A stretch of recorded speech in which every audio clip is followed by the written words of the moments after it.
श्री स्वामी समर्थ तुम्हा सर्वांचे आपल्या यूट्यूब चॅनलवरती मी अगदी मनापासून स्वागत करते। तुमच्या मनातील सर्व चांगल्या इच्छा स्वामी महाराज पूर्ण करोत हीच स्वामींच्या चरणी प्रार्थना करते आणि आजच्या व्हिडिओला सुरुवात करते। आजच्या व्हिडिओमध्ये आपण पाहणार आहोत ते म्हणजे गुरुपुष्यामृत योग जो 24 ऑक्टोबरला आलेला आहे। तर या दिवशी घरातील स्त्रियांनी काही कामे जी आहेत तर ती आवर्जून करायची आहेत। आता ही कामे महिलांनीच का करावीत तर बघा, प्रत्येक घरातील जी गृहलक्ष्मी आहे तर ती आपल्या संपूर्ण घरामध्ये सक्रिय असते। मग ते किचन असेल, मुले बाळे, आपला संसार, तर यामध्ये नेहमी त्या कुटुंबाच्या कल्याणासाठी ती झटत असते। त्याचप्रमाणे एकदा जर का एखाद्या स्त्रीने काही गोष्टी करायच्या ठरवल्या तर ती पूर्णत्वाला नेत असते। म्हणूनच आपल्याला ही कामे करायची आहेत।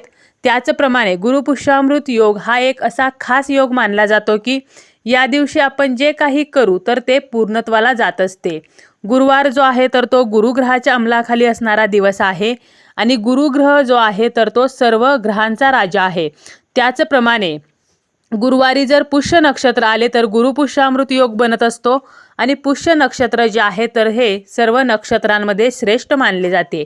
ईश्वराचा आशीर्वाद प्राप्त करण्यासाठी आणि ईश्वराला प्रसन्न करण्यासाठी गुरुपुष्यामृत योग जो आहे तर तो अत्यंत उत्तम असा दिवस मानला जातो। हा योग जो आहे तर तो क्वचित येत असतो। या दिवशी आपण काही गोष्टी जर केल्या तर त्याचे आपल्याला शुभ परिणाम जे आहेत तर ते मिळत असतात। नशीब बदलवणारा, दारिद्र्य दूर करणारा, आपली आर्थिक परिस्थिती सुधारवणारा तर असा हा योग आहे आणि या योगावरती आपल्याला काही कामेही आवर्जून करायची आहेत। गुरुपुष्यामृत योग म्हणजे काय तर गुरुवारी पुष्य नक्षत्र आलं की तो गुरुपुष्यामृत योग मानला जातो। आता या दिवशी आपल्याला कोणती कामे करायची तर हे आपण पाहणारच आहोत, पण त्यापूर्वी तुम्ही जर चॅनलवरती नवीन असाल आणि पहिल्यांदाच माझे व्हिडिओ पाहत असाल तर चॅनलला सबस्क्राईब करा। व्हिडिओ माहितीपूर्ण वाटला तर व्हिडिओला लाईक करा। गुरुपुष्यामृत योगाच्या दिवशी सकाळी लवकर उठायचं आहे। शक्य असेल तर ब्रह्ममुहूर्तावरती उठायचं आहे। यानंतर आपल्याला स्नान करायचं आहे। स्नान करताना आंघोळीच्या पाण्यामध्ये चिमूटभर हळद आणि चमचाभर कच्चं दूध आपल्याला टाकायचं आहे।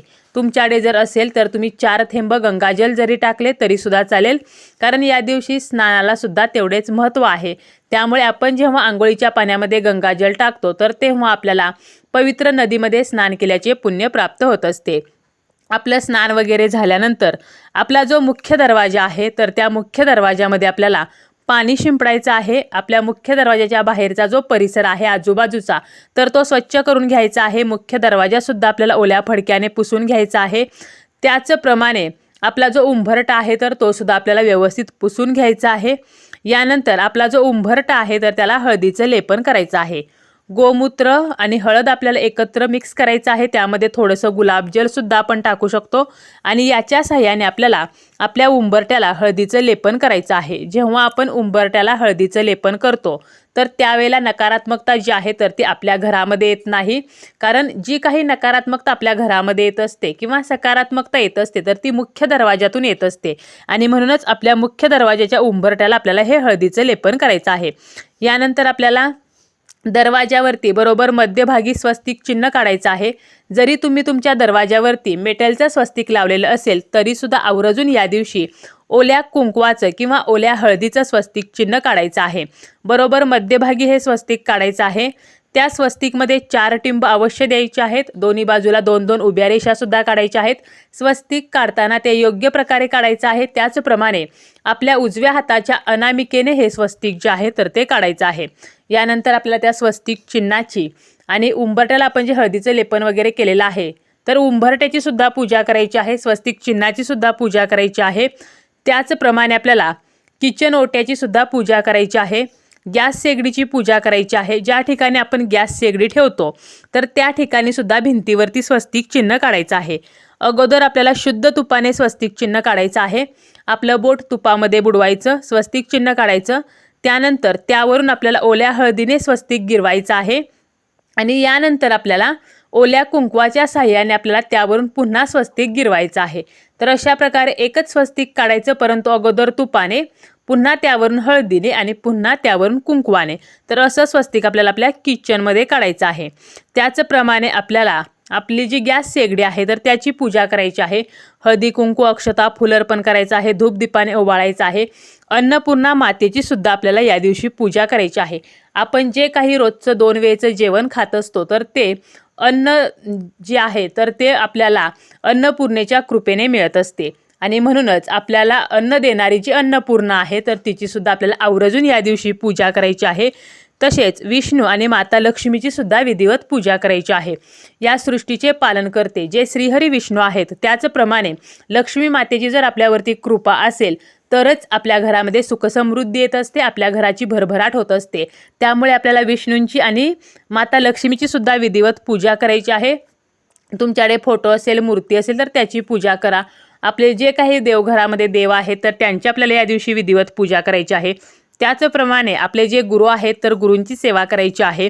माता लक्ष्मी समोर या दिवशी आपण तुपाचा दिवा जो आहे तर तो जर लावला तर हे सुद्धा अत्यंत शुभ मानले जाते। त्याचप्रमाणे 16 वेळेला महालक्ष्मी अष्टकम जे आहे तर ते सुद्धा पठण करायचं आहे। तुमच्याकडे कुलदेवीचा टाक असेल किंवा मूर्ती असेल तर यावरती कुंकुमार्चन जे आहे तर ते करायचं आहे। अन्नपूर्णा देवी जी आहे तर हिला सुद्धा आपण तांदूळ अर्पण करू शकतो किंवा कुंकुमार्चन जरी केलं तरी सुद्धा चालेल। त्याचप्रमाणे श्रीयंत्र जर असेल तर श्रीयंत्रावरती सुद्धा कुंकुमार्चन करायचं आहे। श्रीयंत्र जे आहे तर ते माता लक्ष्मीचं आसन आहे, त्यामुळे श्रीयंत्रावरती जेव्हा आपण कुंकुमार्चन करतो तर तेव्हा सुद्धा माता लक्ष्मी प्रसन्न होत असते। त्याचप्रमाणे या दिवशी कनकधारा स्तोत्राचे पठण करावे। व्यंकटेश स्तोत्राचे सुद्धा आपण पठण करू शकतो। विष्णू सहस्रनामाचे पठण करणे हे सुद्धा अत्यंत शुभ मानले जाते। त्याचप्रमाणे श्री सूक्तमचे सुद्धा पठण करावे। म्हणजे काय तर जेवढी आपल्याला सेवा करता येईल, उपासना करता येईल तर तेवढी आपल्याला या गुरुपुष्यामृत योगावरती करायची आहे। या योगावरती आपण कोणत्याही जर सेवा केल्या तर त्या दीर्घकाळ टिकतात।